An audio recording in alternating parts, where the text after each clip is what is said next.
Cartier Pasha GMT Power Reserve Ref 2388. Yes, I had seen the Pasha in passing before, but with my Cartier defenses up, it had never sunk in, and thankfully, Lex's article on the Pasha's history helped me to finally connect the dots. I realized that many watches I loved in the past were inspired by or shared design traits with the Pasha.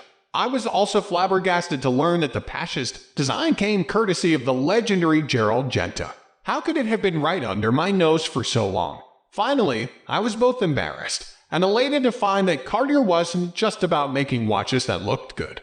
Though my early watch collecting role models had told me otherwise, many Cartier watches had fantastic, high-end movements inside.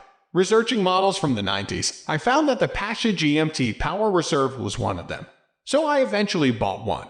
Let's work from the inside out, shall we?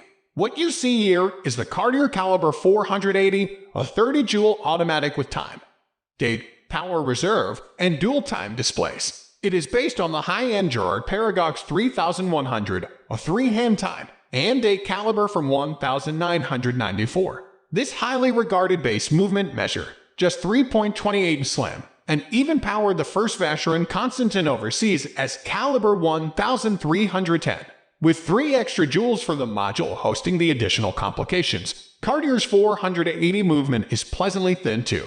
While I can't find the exact numbers online, this is evidenced by the case thickness of just 10. This movement offers a 50-hour power reserve, and mine runs like a champ at 0.5 seconds per day.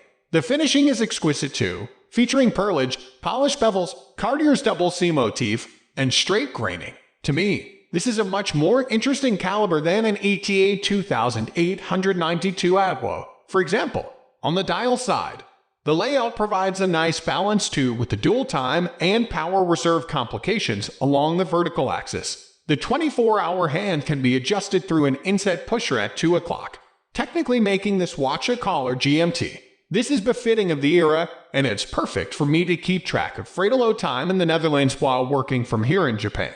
When it comes to the power reserve indicator, some would argue it's useless on an automatic watch. I think that's only true if you wear that watch every day and never get a chance to see the power run down. I've often found myself checking the remaining juice in my Pasha after not having worn it for a day or two. After putting it back on, I enjoy watching the hand gradually creep up the scale throughout the day. I know some people will bemoan the date window for destroying the symmetry, and I concede that 4:30 isn't the greatest position.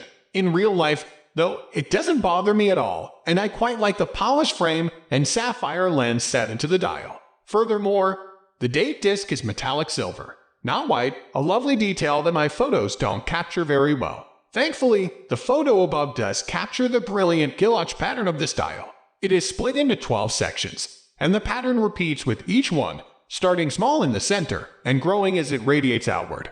Just look at the center of the dial around the hand stack. I don't know about you, but that fine detail sets my heart ablaze. Furthermore, the lines in the globe are deep and crisp, and the power reserve display is wonderfully legible thanks to its matte finish. The stainless steel bracelet measures 20 wide at the lugs and 18 wide at the clasp. Being 25 years old, it forgoes modern conveniences like a quick-release system and micro-adjustments. The links, however, use single-sided screws that make sizing the bracelet a cinch.